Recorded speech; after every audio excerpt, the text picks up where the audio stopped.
mean, it's all about how you carry yourself. Like I'm not a disrespectful person.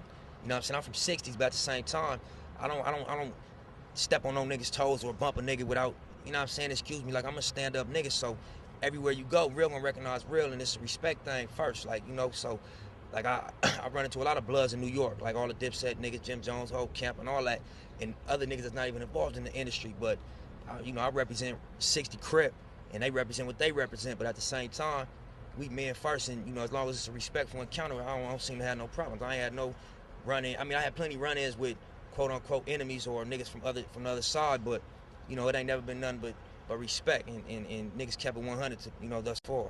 Now, a lot of people who rap the genre that you rap, gangster rap, hood music, whatever you want to call it, from time to time, they're faced with beefs with other rappers from other neighborhoods. Have you been dealt with any of that, or is that something that's going on with your career right now?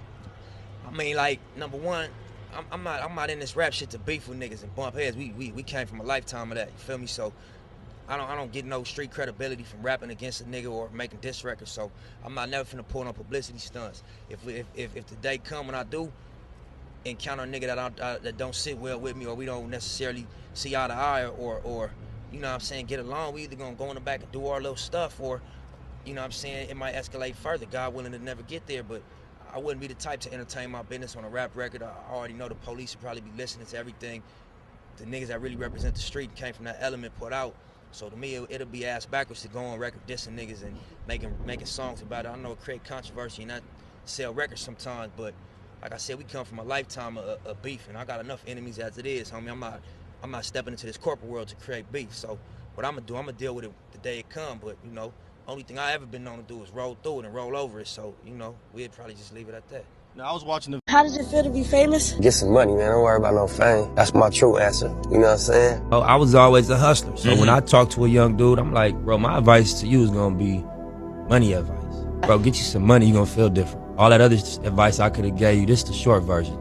You know, get you a couple dollars, man. You're gonna feel different. Nothing beat hard work. Nothing beat, like, willpower. You determined when you got your mind on something and you serious about it and you working toward it. So that would be my only advice to anybody. Just, you know, raise your level with it. Take it to that level. If I don't live by my rules, I know why I failed or why I didn't work. If I live by the rules, though, that I learned in the game that I got, that shit works. It's consistent. It's just about being disciplined and sticking to the script throughout the whole time. But the rules work. You know, you apply the rules, that shit work. My mentality when I do start to be like, damn, this is a lot, you know what I'm saying? It's just like, that's what it's supposed to feel like.